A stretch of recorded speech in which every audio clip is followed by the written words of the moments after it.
pessoal. Eu acho que os desafios, né, já foram colocados aqui, né? Na verdade, as estratégias terão que ser combinadas e articuladas, né? Eu quis, no início da minha fala, mostrar quem essa proposta de estatuto atinge, né? E, na verdade, ela atinge a todos os servidores, todos os poderes estão envolvidos aqui nessa proposta. É óbvio que por trás dela, né, como já foi dito, tem uma proposta de Estado, uma proposta de implementação de uma nova etapa de reforma administrativa, de choque de gestão, impactando a todos esses servidores. O momento político de se tirar vantagens, né, e bônus dessa situação, dessa proposta, eu também já disse que o governo estranhamente coloca ela agora como um bode na sala, né, do ponto de vista do momento em que ele traz a regulamentação de uma lei maior que é o Estatuto, sendo que as carreiras estão ainda em implementação, as antigas carreiras de 2005. E dizer que eu acho que está muito claro, né, que o servidor foi culpado, existe uma lógica de culpabilidade do servidor e de penalidade muito mais do que de valorização e de garantia de direitos. Na verdade, você tem uma consolidação da reforma administrativa com o novo Código de Ética, mais um rol de penalidades que o governo traz nessa proposta do projeto-lei. E, inclusive, cria figuras novas, né, como o servidor inadimplente, aquele que deve ao Estado, né, ao invés de você ter, como se tivesse criado a figura do servidor-pessoa, né, como Marx dizia, da sociedade-pessoa, que a ele cabe todas as culpas, todos os deveres e obrigações. Agora o servidor também é o servidor que vai ser culpabilizado, penalizado, né, ele vai sofrer redução de direitos e, ao mesmo tempo, criar a figura do servidor inadimplente, aquele que deve ao erário. Sendo que no dia a dia do cotidiano dos sindicatos, a gente sabe quantas indevidos descontos, indevidos recursos que o servidor sofre no seu contra-cheque, na sua remuneração, na perda de vantagens, no não pagamento de uma série de fatores, e agora o Estado escancaradamente cria a figura do servidor inadimplente perante o erário. Enfim, eu desejo a vocês boa sorte, estamos aí para colaborar com o debate, né, na construção dessas saídas, e desejo que vocês realmente se encontrem para traçar estratégias juntas e façam a mobilização necessária, porque a sociedade só vai ouvi-los se estiverem unidos e organizados. Obrigada. Boa tarde. Bem, eu vou tentar pontuar algumas coisas que foram colocadas aqui, tentar até responder. Obviamente, não vou responder a tudo, mesmo porque eu não tenho conhecimento de tudo. E já vou adiantar que algo vai ficar pendente, pelo menos na minha fala. É o que fazer, que estratégia nós vamos usar para deixar claro para o governo, para, digamos assim, não permitir que esta proposta vingue. Isso aí realmente é uma coisa que nós temos que discutir em conjunto, tem que ser uma mobilização muito grande, muito forte. Então aqui eu já estou respondendo, digamos assim, colocando uma questão que várias pessoas que estiveram aqui abordaram. O que fazer? Né? Isso aí realmente é uma coisa que tem que ser muito discutida. Vai ser muito difícil esse enfrentamento, né? Já devo adiantar isso. O Paulo esteve falando sobre o limite de recrutamento amplo, que a sua sugestão seria só 2%. Nós do Sintider fizemos análise desse estatuto, dessa proposta. 2% Sim, está bem entendido. Não é de todos, não. Do recrutamento. Perfeito. 2% do recrutamento unidade. de todos os cargos de provimento de comissão, somente 2% seriam 2% de recrutamento amplo. Pode ser assim. Perfeito. Então, na nossa análise, nós demos uma sugestão um pouquinho diferente da sua, mas que não descarta a sua. Né? A nossa foi que cargo de direção, porque o cargo de provimento de comissão se divide em 3, de direção, de assessoramento e de chefia. O de direção, nossa sugestão que seriam 50%. E os outros, 100% servidor público. Nós não entendemos por que cargo de assessoramento e de chefia tem que ter recrutamento amplo. O de direção, que o quantitativo é bem menor, a gente entende, não estou defendendo o governo aqui absolutamente, pelo contrário. A gente entende que como é direção, por exemplo, o diretor-geral do DR, a gente entende que o governo que entrou pode até colocar um novo. Então, apenas o de direção seriam 50%, os outros todos 100% servidor público.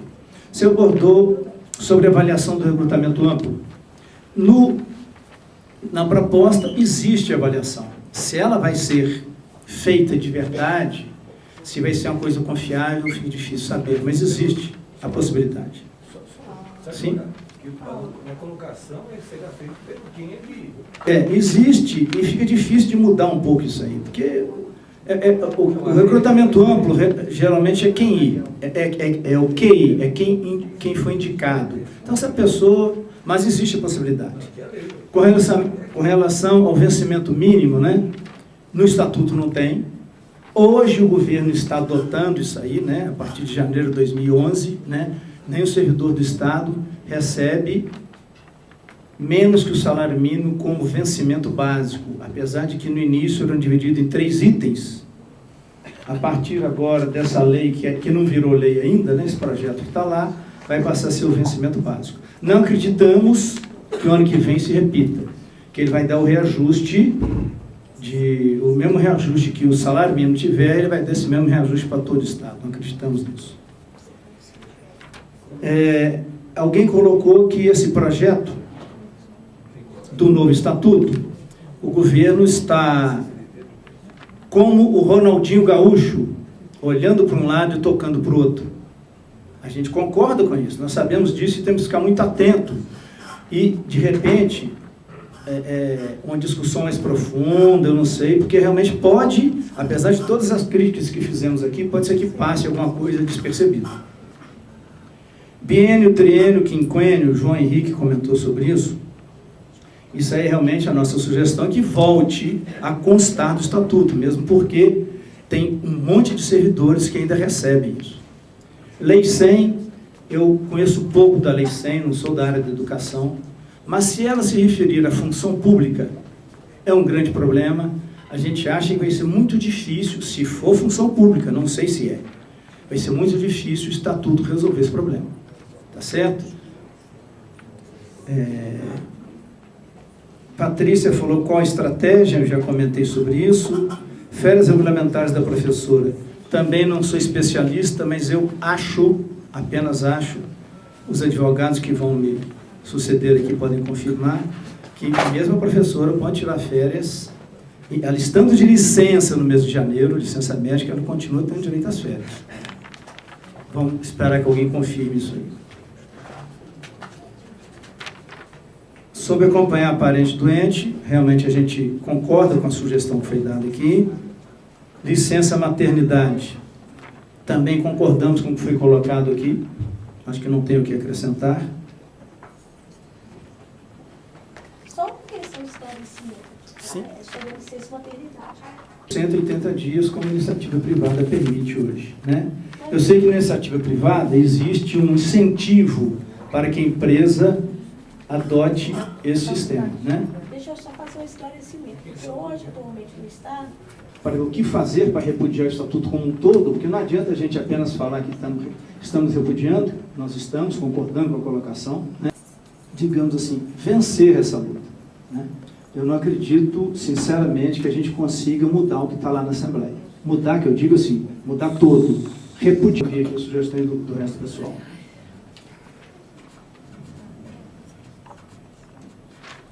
Sobre o estatuto que não está sendo cumprido, é verdade, tem vários itens. Nós, no Sintider, rotineiramente, temos usado a justiça nesses casos. Vamos à justiça, temos perdido alguns casos absurdos, mas temos ganho alguns. Então, essa é uma das armas que a gente tem, além, obviamente, de denunciar, etc, etc. O André esteve falando para nós discutirmos com a sociedade. Isso é muito importante, né? Porque o governo dificulta ao máximo a divulgação, as nossas denúncias, né? Visto o que o Sindifisco está passando. Nós, do Sintider, já chegamos a usar outdoor no passado, etc, etc.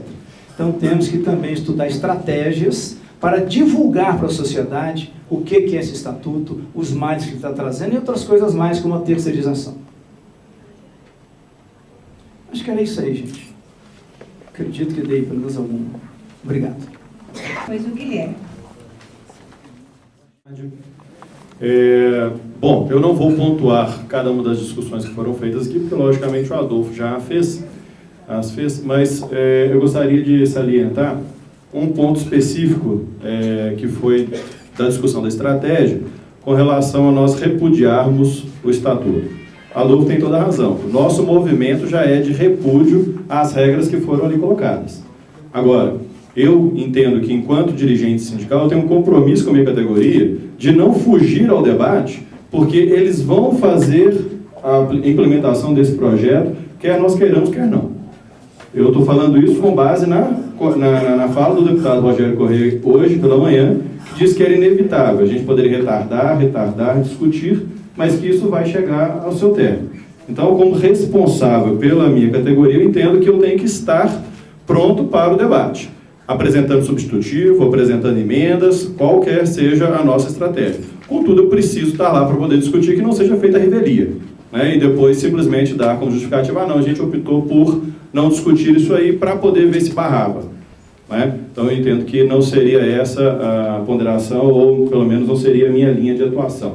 Com relação ao Estatuto especificamente, Bia, e a forma de discussão, foram 7 meses aproximadamente que os servidores que participaram da discussão com o governo sobre esse ponto debateram esse assunto. Então, realmente é um estatuto e um tempo grande que eu não sei se nós vamos ter na Assembleia Legislativa para poder fazê-lo. Dentro do Ministério Público de Minas Gerais, nós temos, por determinação do Conselho Nacional do Ministério Público, que realizar também um estatuto próprio da categoria. E nós estamos fazendo isso já há 1 ano e meio. E no próximo dia 29, nós vamos fazer um debate com toda a categoria, inclusive já queria convidá-los, né, para poder participar conosco disso, discutir com toda a nossa categoria o estatuto que vem sido proposto pela administração em discussão com o sindicato desde 2012. Então, ou seja, nós já vimos discutindo e agora nós vamos fazer esse debate que nós estamos fazendo aqui agora com propostas de emenda, né? Nós fizemos uma regulamentação para as emendas, porque eu vi que aqui nós tivemos muitos pontos discutidos do estatuto, mas eles não vieram em formato de emenda, o que dificulta um pouco, eles vieram como ideia. Temos ali o nosso assessor jurídico para poder apontar sobre isso, mas a partir do momento que eu só debato as ideias, eu não consigo, dentro, às vezes, de um espaço muito curto de tempo, formular as propostas especificamente. Nós fizemos uma proposta de regulamentação dessas emendas para que os nossos colegas, eles já têm nos mandado via e-mail. Gostei da ideia do colega de fazer essa discussão via e-mail, porque é um meio... Nós estamos em todo o estado de Minas Gerais, o Ministério Público está em todo o estado de Minas Gerais. Conseguir estar presente em todos os municípios ou em todas as comarcas do estado realmente seria inviável. E nós estamos fazendo primeiro a discussão via e-mail, com uma comissão específica para poder fazer a compilação dessas emendas, e nós vamos submeter em primeira reunião, em primeira Assembleia Geral da categoria, no dia 29 de junho. Vamos fazer quantas forem necessárias para podermos ter a melhor formulação do estatuto que nós pudermos ter para a nossa categoria. E eu acho que a agenda, nós temos dito lá que a agenda não é a do Procurador-Geral, a agenda é a dos servidores do Ministério Público. Enquanto o estatuto tiver propostas que são do interesse dos servidores, nós estamos dispostos a avançar na discussão. Quando não estiver, nós não vamos continuar na discussão. Então, aqui acho que no governo seria a mesma proposta. Enquanto a gente conseguir encaminhar para algo que seja benéfico para a categoria, então que vamos fazê-lo. Mas não nos esqueçamos de que vai acontecer, segundo a própria fala do Rogério, não estou aqui dando minha conclusão, ele é um parlamentar muito experimentado, ele sabe que, alguém que falou de maioria, né, na Assembleia, ele acabou de falar que por enquanto são 21 deputados assumidamente da oposição, com a possibilidade de mais 2 virem do PCdoB. Numa Assembleia de 77 deputados, realmente a maioria não está favorecendo a oposição, por isso a gente precisa trabalhar efetivamente, como os que me antecederam, né, qual a estratégia para nós alcançarmos o melhor desempenho possível dos sindicatos e do movimento social nesse projeto. Tá? Então, contem comigo e estejam à vontade, eu vou encaminhar para vocês o convite para os dirigentes dos sindicatos para estarem conosco no dia 29, que vai ser a primeira experiência onde nós vamos debater especificamente emendas à nossa proposta de estatuto. É uma proposta regulamentada, determinada pelo Conselho Nacional do Ministério Público, e que não vai poder deixar de respeitar o Estatuto do Estado de Minas Gerais. Então, talvez seja uma boa oportunidade a gente ver como é que faz para poder pontuar tantas emendas. É só. Ok, obrigada. Boa tarde. Eu gostaria de fazer só uma ressalva que, enquanto eu tive colocando as questões pontuais dos artigos que eu tinha selecionado, na verdade a gente fez, enquanto assessoria jurídica do Sindifisco, uma análise mais concreta desse projeto, caso ele venha, vamos dizer assim, a passar, como o colega o Eduardo colocou, caso ele venha a passar do jeito que está. Então, assim, são propostas de emendas e, claro, que foi uma análise inicial. Eu até anotei alguns pontos que o Adolfo colocou, para poder até acrescentar e a gente buscar maiores esclarecimentos. Mas, do jeito, assim, a gente ressalta a posição política, né, do sindicato, de que, do jeito que está, ele não deveria ser aprovado. Mas caso aprovado, a gente já está assim, já antecipando alguma análise, né, jurídica dos artigos. Eu gostaria de fazer um esclarecimento para a colega ali que colocou a questão das férias coincidentes com a licença maternidade, que eu tive um caso, uma ação judicial, que a servidora ela marcou a licença maternidade dela para um determinado mês e as férias um mês antes, justamente para sair de férias já emendar. Mas é um pouco parecido, não sei se vai atender especificamente, mas ela teve um parto prematuro. Então ela teve que antecipar, o parto antecipou e coincidiu com o período de férias. E o Tribunal de Justiça, que ela era servidora do Tribunal de Justiça, ele entendeu que nesses casos foi considerado esse período dela como falta. Ela ficou o mês inteiro como faltosa, depois nem recebeu pelo o mês que foi coincidente aí. E aí a gente entrou com a ação, na primeira instância foi julgado improcedente, perdeu, a gente recorreu para o tribunal e o tribunal reformou a decisão, justamente falando, pelo fato do motivo da licença maternidade ser diverso da licença saúde, que isso não pode ser, a coincidência não pode gerar esse impedimento do gozo de um tanto de outro. Então, são direitos diversos, que têm fundamentação diversa, e que ela faria jus. Então, eles tiveram que devolver o valor que tinha sido, né, que não tinha pago para ela, tudo corrigido, e conceder esse direito, porque ela ficou sem as férias dela e concederam, prorrogou, né, as férias dela para ela poder gozar desse período já de alguns 2, 3 anos atrás. Então, seriam essas as considerações, ressaltando que a participação dos sindicatos, da organização sindical, na elaboração do estatuto é fundamental, antes mesmo de se fazer essa análise jurídica que a gente fez, mas a gente, por precaução e até prevenção, a gente já está antecipando alguns artigos que a gente entende que, se passar, merecem ter essa emenda nesses artigos. Seria isso mesmo.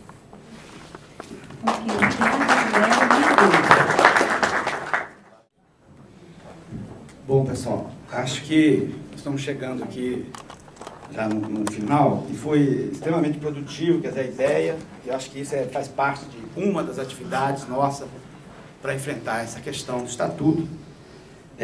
Mas eu queria reafirmar a minha fala aqui, que às vezes a gente fica numa dúvida em relação à questão da condução. Eu acho que vamos deixar claro o seguinte: primeiro, isso não é agenda nossa, isso é a agenda do governo.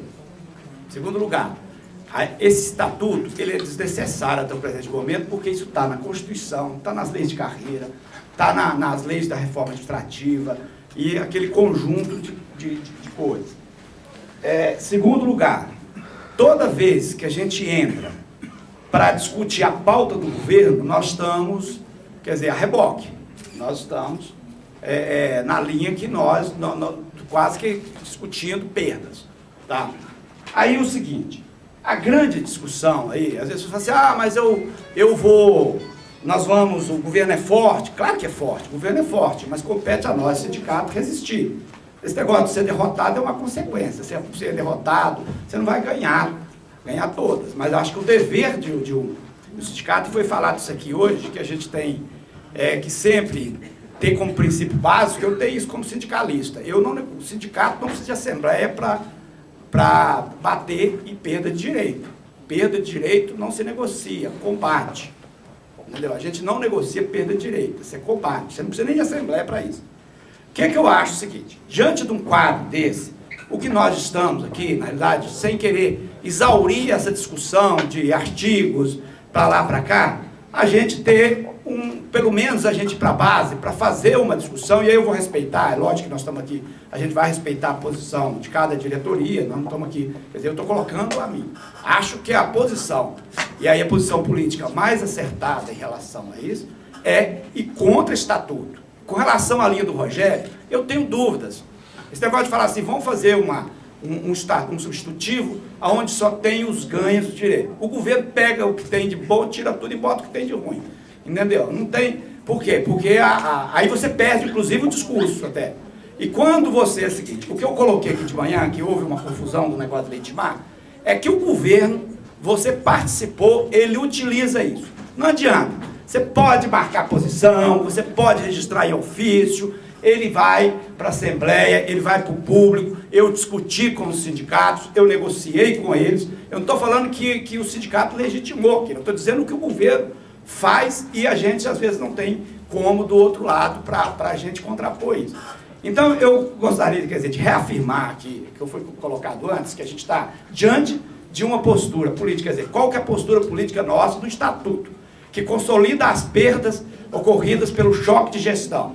Fim da estabilidade, está na emenda, na Lei 73, Lei Complementar, fim dos quinquênios, essas carreiras baseadas em avaliação de desempenho, e falaram aqui que vai vir a avaliação porque lá, aquele monte de coisa que eles colocam, e vão ficar, no caso da demissão, só pegar o que é objetivo. O que é objetivo? Quantidade de trabalho, horário, que são coisas objetivas. Nem isso eles aceitaram. Eles não aceitam você discutir, porque hoje você pode seguir, precisa discutir, tirar, hoje está regulamentado, nós entramos com a DIN, inclusive a respeito disso, entramos com várias ações judiciais, o Tribunal de Justiça daqui já está ganho de causa para o governo, é o único Estado que regulamentou a demissão de servidores estáveis por insuficiência de desempenho.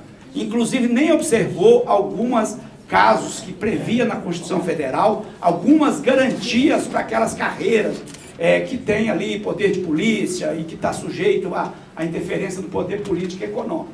Nós, além disso tudo, tinha uma discussão antes feita que precisava do projeto de lei complementar federal, que é o projeto 248, que foi travado por nós no Congresso Nacional. Esse projeto de lei não andou. Mesmo assim, o Judiciário aqui entendeu que o Estado de Minas, e assim como a Anastasia defendeu na audiência pública, que ele pode legislar sobre direito administrativo. Só que isso há um conflito, que eu entendo, com os direitos e garantias individuais. Claro, quer dizer, choca dois direitos, mas eles colocaram e regulamentaram isso. Então, é o seguinte, diante de um quadro desse, onde você tem, quer dizer, uma situação seguinte, que você tem, o choque de gestão foi a perda de direito mais violenta que nós já tivemos no estado de Minas Gerais. Você vem um estatuto para consolidar isso. Certo? Nós resistimos lá, mas não deu para segurar, porque foi 57-1, só teve um voto de uma deputada contra a emenda 57 que fez esse choque de gestão. Então, assim, diante do quadro desse, você está trabalhando na agenda do governo e tudo, e nós com tantas prioridades que a gente tem pela frente, sabe? Com esse governo autoritário que vê sindicato com racismo e com pedofilia junto, nos decretos que ele solta da comunicação, quer dizer, ou como menino de recado, eu acho o seguinte, por uma questão, para não virar confuso, aqueles troços confusos, você estuda as emendas, os defeitos, para você fundamentar o discurso. Mas o posicionamento político tem que ser contrário de repúdio a esse estatuto e fazer o debate político na Assembleia, na base, no sindicato, porque senão fica um negócio meio confuso. Com essa emenda, você está a favor, você está contra. Quer dizer, um troço fica meio confuso, a base não entende muito bem essa discussão, entendeu? Se você está a favor, você está contra, remendando. Como é que é esse negócio? E tal. Quer dizer, fica um negócio meio complicado. Seria isso que eu gostaria para encerrar, mas estou à disposição. E espero só um momentinho, eu queria contar com a presença de todos, que eu acho que é uma discussão extremamente interessante na audiência pública. Nosso colega Nelson do Cíndio Weng, rapidamente. E a gente...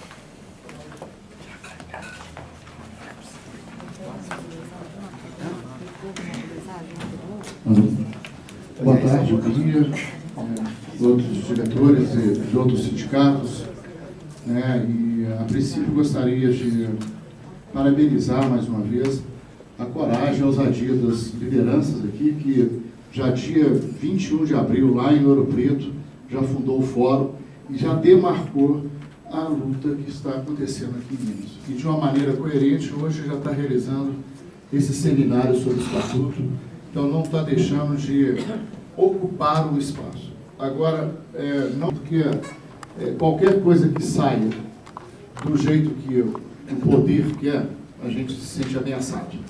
Até nas nossas falas mínimas que sejam, a gente sente que está com a corda no pescoço. Se sente ameaçado, que pode acontecer um acidente, é o telefone que está grampeado, ou seja, é realmente uma apreensão total. Agora, é a famosa e antiga luta de classe. E nós estamos fazendo essa luta. E a cada dia que passa hoje, pela qualidade das pessoas que falaram aqui pela manhã e que estão aqui presentes, a gente vê, né, o gabarito que está acontecendo nisso aqui. Né?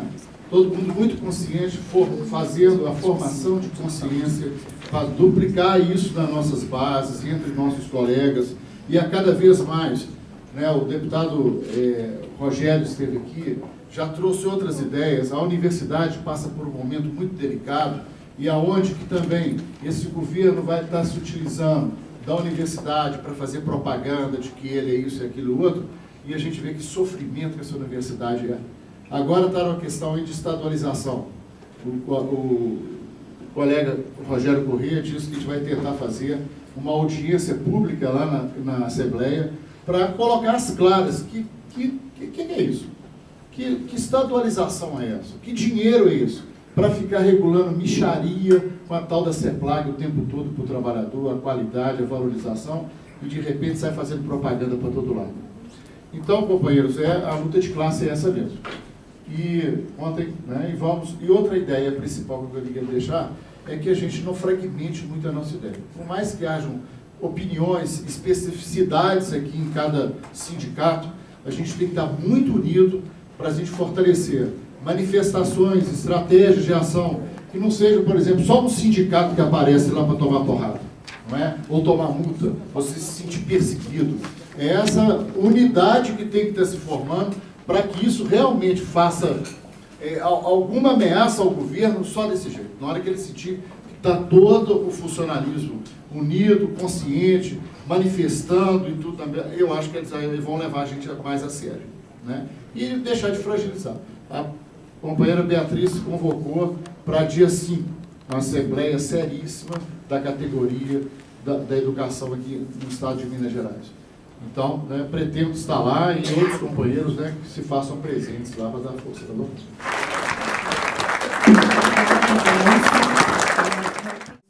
É ótimo, né? Beleza, eu queria socializar com vocês, o companheiro Denise vai entregar um material que nós conseguimos produzir, que é a nossa resposta coletiva ao que o governo tenta fazer com você. Nós procuramos, independente de ser filiado à CUT ou não, tem sindicatos que não são filiados à CUT, que estão assinando esse documento, porque não era o caso de uma marcação de posição central, mas de uma solidariedade da classe trabalhadora.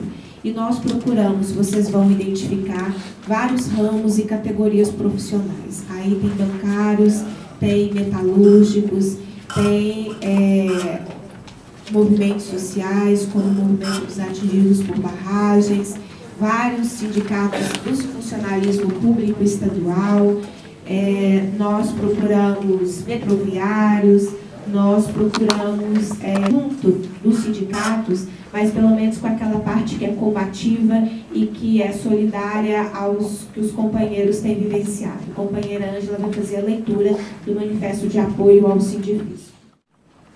A Central Única dos Trabalhadores de Minas Gerais, CUT-MG, sindicatos e movimentos sociais declaram apoio à luta dos sindicatos auditores fiscais da Receita Estadual de Minas Gerais, Sindifisco, contra o enfraquecimento da fiscalização e a tributação injusta no Estado.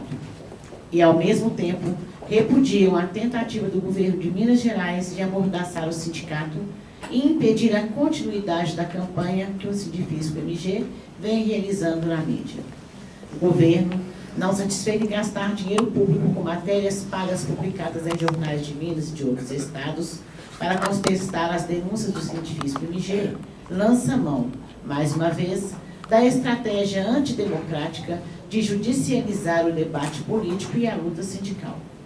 Em ação ordinária, o governo mineiro pleiteou que se interrompesse imediatamente a veiculação da campanha do sindicato e que a entidade se retratasse quanto às denúncias. Além disso, reivindica que, caso o Sindifisco MG faça mais alguma inserção na mídia, seja aplicada a multa de 10 mil por cada publicação.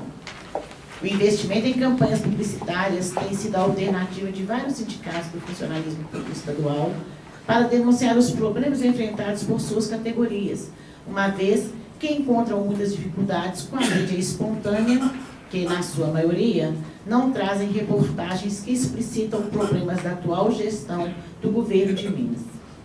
A alegação do governo de que o sindicato abusa da livre manifestação de pensamento e viola a honra do Estado de Minas Gerais é, para nós, absurda, pois as denúncias do Sindifisco MG são embasadas em dados oficiais, publicizados pelo próprio governo estadual e em análises inquestionáveis. Na verdade, se este abuso é por parte do governo, que parece ignorar que o artigo 5º, incisos 4 e 9 da Constituição Brasileira, que estabelece, entre os direitos e garantias fundamentais, a plena liberdade de comunicação e expressão, sem a prévia censura ou licença. E este foi um dos argumentos do juiz da 5ª Vara da Fazenda Pública para indeferir o pedido de tutela antecipada pedida pelo Estado.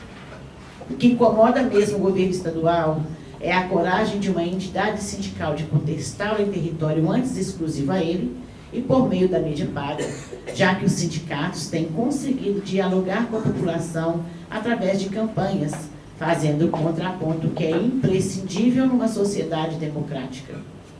Para quem se baseia no autoritarismo, na criminalização e na judicialização dos movimentos sindical e social e na cooptação de lideranças, isso é uma afronta. Nós e o Sindifisco MG estamos juntos na luta por uma fiscalização eficiente, pela valorização dos servidores públicos e pela qualidade do serviço público, pelo fortalecimento da arrecadação para investimento em políticas públicas, por uma tributação justa e contra a política de benefícios fiscais que sangram as finanças do Estado. Ou seja, estamos juntos na defesa dos direitos e dos interesses da população mineira.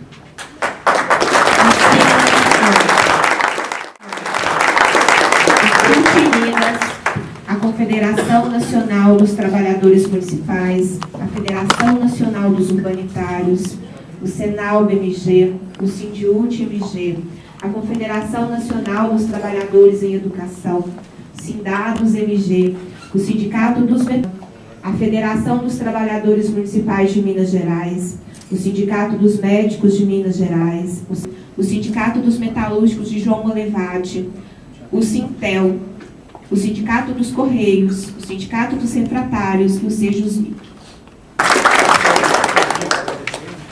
Oi? Isso aqui agora ou ao final?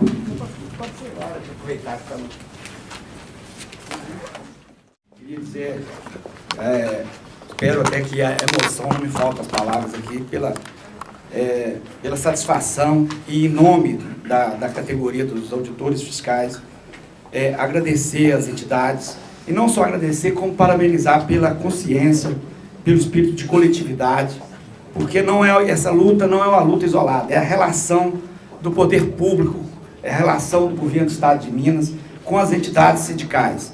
Isso aconteceu recentemente com o Sindiúte, aconteceu com o Sindisaúde, aconteceu, estou omitindo algum caso aqui, é por desconhecimento, mas também deve estar acontecendo com outros sindicatos. Então é importante que a gente mostre para o governo essa unidade. Eu acho que esse tipo de atitude é que a gente vai rompendo esse governo do Estado de Minas, esse modelo de Estado que está aí do Robin Hood às avessas, de tirar dinheiro de pobre para dar para os ricos, e a gente vai mudando as coisas. Muito obrigado a todos e às entidades. Eu vou agradecer depois por escrito a todos. Obrigado.